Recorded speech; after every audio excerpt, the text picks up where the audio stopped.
Hola compañeros, hoy queríamos exponer algunos de los motivos por los que pensamos y razonamos que la Tierra es plana y estacionaria.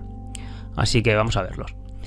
El número 1, y es por el que entramos a investigar el tema, es porque no podríamos ver objetos, ni montañas, ni ciudades que oficialmente están por debajo de la curvatura, quedando además alineados rectos y perfectos a nuestra línea visual, por mucho que apliquen un índice de refracción, incluso un porcentaje de gravedad. Imposible. No hay más que aplicar la trigonometría o a Pitágoras, con las medidas oficiales que nos dan de la Tierra. La luz tiene múltiples características y propiedades, como la reflexión, la refracción, la birrefracción, etc., pero siempre se frena y decae al traspasar por un medio. No hace que los objetos se eleven como nos quieren hacer creer, y aún menos que asciendan kilómetros y queden alineados perfectamente sin distorsión alguna delante nuestro. No hay experimento científico a ninguna escala ni laboratorio que haga aparecer a nuestra visual objetos que están a un nivel inferior del observador. Número 2. El horizonte siempre queda a nuestro nivel del ojo, por mucho que nos elevemos, ya estemos a nivel de mar, arriba de una montaña, en un avión a 10 kilómetros o incluso en cámaras de altitud lanzadas con globos de helio que alcanzan los 36 kilómetros de altura. El horizonte siempre lo vemos recto y a nuestro nivel visual. Por eso tienen que usar cámaras con lente ojo de pez para deformar la imagen y mostrarnos una Tierra esférica, donde también se les curvan los objetos que sostienen la propia cámara, claro. Número 3. La mecánica de fluidos. Nos indica que todos los fluidos siempre buscan su nivel, incluida el agua, claro, que no se curva en reposo. Por eso se usa líquido y una burbuja de aire en los instrumentos de medición llamados niveles. Además, el nivel del mar es siempre el mismo. No existe ningún experimento a ninguna escala ni laboratorio que muestre el agua pegada al exterior de su contenedor esférico, y menos aún en movimiento, claro. Número 4. La brújula. Siempre nos marca el polo norte magnético, incluso desde el llamado hemisferio sur, en el cual debería marcar el polo sur magnético si viviéramos en una esfera como nos quieren hacer creer. Número 5. El giroscopio. El giroscopio de un avión nunca se da vuelta al ir de un hemisferio a otro. Permanece igual, como tampoco se dan vuelta los cánguros en Australia, claro.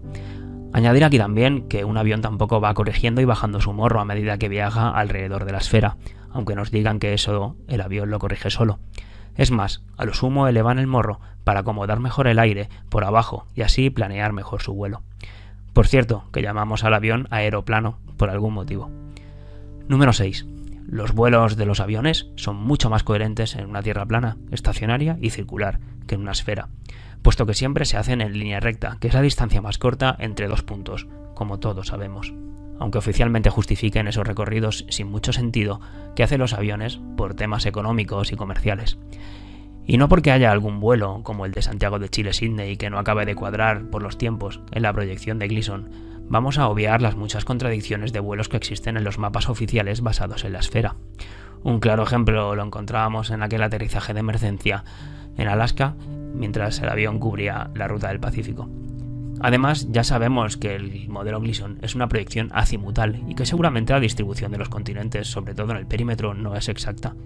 Y sin olvidar tampoco los jet streams, que pueden coger los aviones llegando a superar la velocidad del sonido en algunos casos, y acortando así, en mucho, las horas de vuelo. Y tampoco olvidemos que la forma de medir la velocidad a la que vuelan los aviones es más que controvertida, al estar despegados del suelo. Número 7. No existen fotos reales de la Tierra desde el espacio. Todo magníficas y no tan magníficas composiciones digitales retocadas, recortadas y pegadas con programas de ordenador como el Photoshop. Si pudieran salir al espacio, habría millones de fotos reales de la Tierra, tanto desde la ISS como desde telescopios en satélites. Número 8. No existen tampoco grabaciones de la Tierra en tiempo real, desde el espacio, donde podamos ver a personas saludando o a canguros cabeza abajo. Número 9. No existen fotografías reales de las estrellas tomadas desde la ISS ni desde los miles de satélites. Siempre son composiciones digitales, siempre con la excusa de que se quemaría la imagen por la luz de las estrellas en el vacío. Supongo que configurar la cámara para que no les entre tanta luz no es una opción para ellos. Número 10. No existe un solo experimento que demuestre a ninguna escala un mínimo del sistema heliocéntrico, con esferas o cuerpos atraídos por su masa y suspendidos en un supuesto vacío, por atracción gravitacional. Ninguno.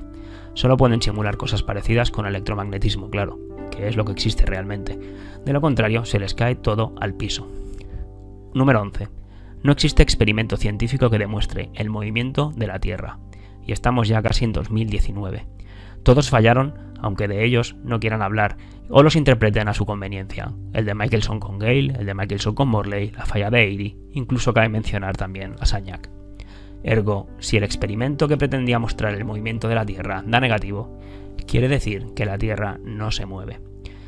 Muchos se aferran a creer que el péndulo de Foucault demuestra algo, aquel que nos llevan a todos a ver desde pequeños para adoctrinarnos como ovejas en el heliocentrismo. Claro que no nos explican el sistema Cardan que colocan arriba para que no deje de moverse nunca, o tampoco el efecto alias que ocurre en los eclipses del Sol. Pero bueno, al margen de ello, ¿cómo va a demostrar que la Tierra se mueve un péndulo por muy elevado que esté, o por más que lo intentan aislar del suelo? Preguntarle a alguien que trabaja en la construcción que os explique la técnica de la plomada, que usan como equivalente vertical del nivel de una brújula. Número 12. Respecto a los satélites, añadir que no hay satélites en el espacio exterior, por varias razones. A lo sumo existen con globos superpresurizados de helio a 70-80 kilómetros de altura, o también como hicieron en la Segunda Guerra Mundial con el sistema LORAN. Pero bien, ¿por qué no existen satélites? Porque las comunicaciones van por cable y por antenas que repiten y amplifican la señal, no por satélite. Los aviones entran también en punto muerto y no los controlan, por eso tienen que seguir una ruta y velocidad marcada. Por ejemplo, el avión de Malaysia Airlines que desapareció.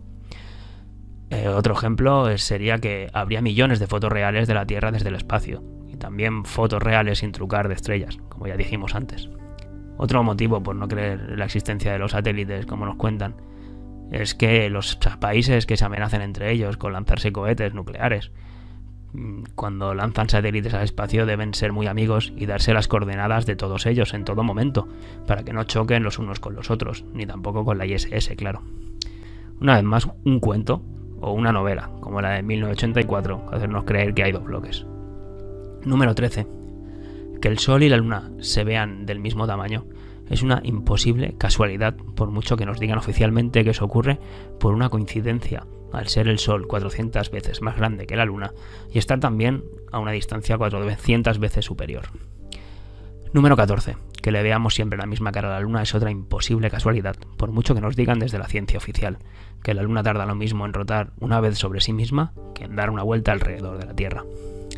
Número 15. Todas las estrellas en el firmamento han girado siempre y giran alrededor de la estrella polar, tal y como lo vemos cada noche y como consta hasta en los calendarios más antiguos que existen, como el de Dendera, en Egipto, datado del año 50 a.C., aunque hay mucha gente que lo data mucho antes. Se ve claramente cómo está la Osa Menor en el centro. Número 16. No hay más que ver el dibujo perfecto y precioso que trazan los hoy llamados planetas alrededor de nuestra Tierra, en una posición geocéntrica, que además incluyen proporciones de pi y phi.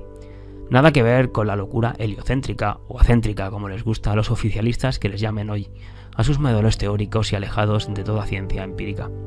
Aquí vimos el que ya dibujó Cassini siglos atrás, matemático y astrónomo geocéntrico, por cierto, al que también le usurparon el nombre con la sonda Cassini, igual que hicieron con Tesla recientemente. Número 17. Es imposible que las millones de construcciones megalíticas que existen en toda la Tierra, dólmenes, menires, cromlechs, pirámides, sigan marcando con total precisión y exactitud los días de solsticios y equinoccios, ya sea con la sombra proyectada o con el rayo de sol entrando por un agujero o iluminando una cueva. Siguen marcando esos mismos días después de miles y miles de años. Es imposible, con el movimiento de precesión equinocial oficial de bamboleo de peonza, más la nutación y tantos otros movimientos. No se sostiene ese movimiento, y por ende tampoco la esfera. Gracias a todas esas culturas y civilizaciones antiguas que nos dejaron escrito de la mejor manera posible ese conocimiento, con construcciones megalíticas que no pueden destruir ni ocultar. Tanto el conocimiento del tiempo como de que habitamos en una tierra plana e inmóvil. Hay muchos más razonamientos y pruebas que podríamos incluir, pero estos nos parecen los más evidentes y fáciles de entender y explicar. Sin olvidar esos arneses, cables y burbujas que se les pueden ver o intuir a los astronautas, si bien ello no implica una prueba evidente de que la Tierra no se mueva, sino que invita a la reflexión del por qué sucede.